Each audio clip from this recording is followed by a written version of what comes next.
Hey, what's up guys? This is Anthony from Anthony's Customs, and for this review, we are looking at the Marvel Legends Executioner Build-A-Figure Wave Enchantress, which I'm guessing some people were excited about. We haven't had an Enchantress, I think, in about 10 years now, and maybe there was one, but I think maybe not, maybe just the movie one. Anyway, I think some people are probably happy for this, and for a Marvel Legends figure, they did some things pretty nicely, but I don't know. I mean, it's harder to make this thing stand than a McFarlane figure, so that's a problem. But there's some good stuff too, so let's go ahead and get it off the stand and take a closer look. Alright, before we look at the figure, let's look at the package, and it is a fine package. It's the standard stuff, you know. We have the nice new squared off edges, that's good. We have the figure over on the side where there's an extra piece of cardboard. It's like every company is doing weird stuff on purpose. Nobody's trying anymore. They just don't care. Not literally nobody, but a lot of these companies, it's like if you have two sides of the package and one of the sides has cardboard coming down, why would you put the figure's head behind that? I mean, like, I don't do packaging, I don't care. It all goes in the recycling bin right away. But it just goes to show what these companies are thinking about, if anything. So there's some artwork there that doesn't really look like the figure at all. And there's some more artwork that doesn't really look like the figure at all.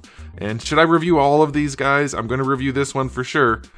And this one, of course. Should I review all of these? I have them. I don't know. You guys let me know which ones you want to see. But there's the package. Alright, this figure is in stock at Big Bad Toy Store. If you want to get one, I'll put a link in the description below. She stands about 6 3/4 inches. That's including the top of her hair, which is obviously not for scale purposes. It's about 17.3 centimeters. I guess for scale, she's about 16.5 and 6.5 inches. And here she is up against Darwin. And of course, remember, she's on heels, so she's actually shorter than that by about 1/4 of an inch. So yeah, she's about the same height as Darwin to the top of her head.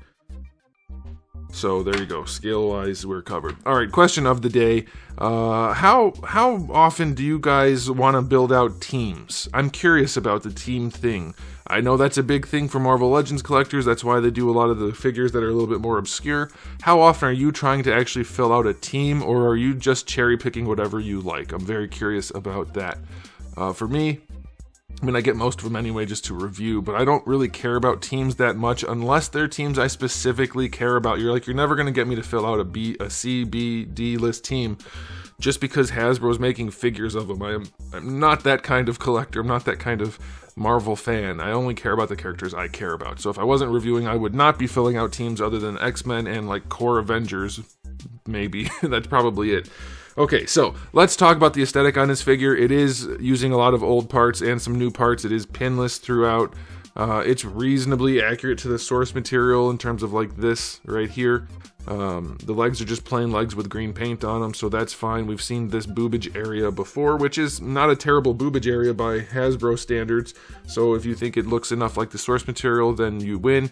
If you don't, you lose. But it is a good sculpt. Oftentimes they sculpt the boobages pretty weird. These are well sculpted, though they are squished forward, of course, which is to allow for articulation, I guess. But yeah, I mean, it looks pretty good. The face is a nice, pretty face. The hair is well enough sculpted. It's painted well. Having that wash on that hair is a huge benefit. Huge. Absolutely necessary to have paint like that on something like this. And Hasbro doesn't always do that. They did it here, so that's good. The sculpt is nice. And then, like I said, the face, it's pretty good. That's like a pretty face. It's well painted, well sculpted. There's no issues there. No complaints. As far as the rest of the body goes, it's fine. You know, maybe she's a little bit slender, but that's going to always be the case, apparently, with Hasbro. The metallic green here and here are the molded swirly plastic, so, And then here's the biggest issue. Here's the one complaint that I have that's like a serious thing that you can choose to not care about it, but you can't overlook this. It is the painted flesh tones on the top of the arms. This side doesn't look too bad, but as you rotate it, you do see a lot of that green poking through, and on this side, it's not even close to the right color. It does not look good. That painted flesh tone is terrible. Really, really, really bad. So that does suck. But generally speaking, she looks decent for a Marvel Legends figure.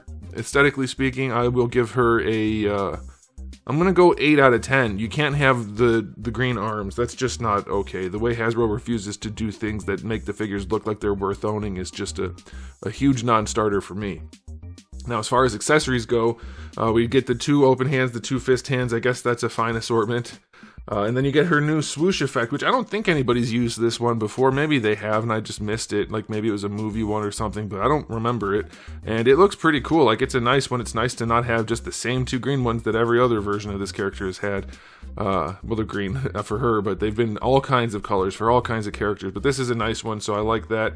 I like that it's got the shading on it, so that's pretty cool too. So no alternate head or anything, but that's enough. So I'll go 6 out of 10. I'd give a bonus point for the effect part, but it's still a pretty paltry assortment.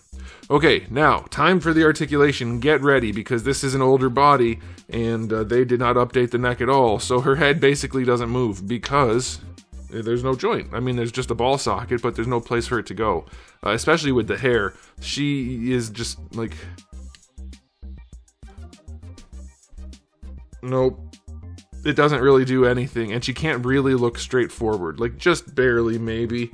But it does look like she's looking up quite often because of the way the head sits on that neck. And to me, that's like, just don't make the figure then. You know what? If you have to use that body, just don't do it. But the thing is, people are going to buy it up anyway. But these are action figures, and she can't move her head. They use hard plastic for the hair. I mean, hard enough. It's still PVC, but... They use hard plastic for the hair, and there's no joint really in the neck. That's just lazy to me. If you can't do it, then just don't do it. That's annoying. Anyway, shoulders, no butterfly. Like I said, it is the same old body as before. The shoulders themselves work nicely, though, so that's fine. Bicep swivel is okay, other than you can see the joint, and it is gummy, and it will tear out. Either it'll actually tear, or it'll come off. But it's not good. These are not collectibles, guys. These are not good quality figures. Even if this is good for a Hasbro Marvel Legends figure, it's not a good figure. Elbow is functional. The wrists are obviously going to be functional. Yeah, it's just not... whatever.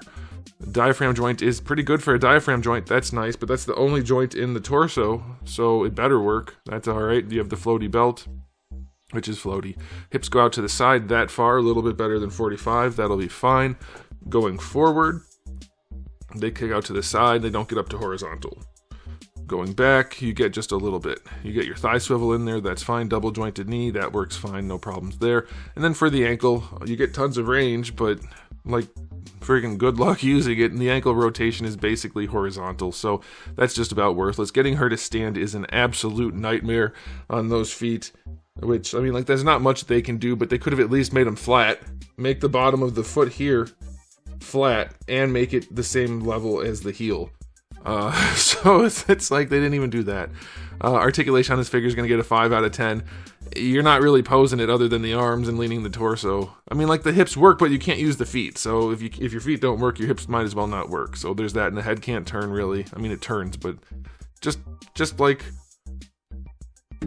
These are not adult collectibles, guys, and I don't want to hear the people saying, oh, they're for kids. They're not for kids. Hasbro Marvel Legends, even according to Hasbro, are not made for kids. They are made for adult collectors. They have age restrictions for choking hazards and things like that. They are not made for kids. It's not a kids line. It is an adult collectibles line of kid-quality figures. This figure's worth like $20. I mean, like, should be worth like $20, but they're up there. I don't know if this one's one of the $30 ones or if it's still $27 or whatever, but... no friggin' way. I'm going to give it an overall rating of 6 out of 10. It's a better figure than their previous releases in some ways, but it's not anywhere near good enough. So it comes down to this, I think. It seems to me that Hasbro is banking on Marvel Legends collectors just needing plastic and filling spots. Filling spots in their collection. That is it. We're at the point where there's almost no actual collecting reason to buy these other than to fill spots. They're not good enough figures. Basically, every other company out there other than McFarlane is showing that you can get way better products for your money.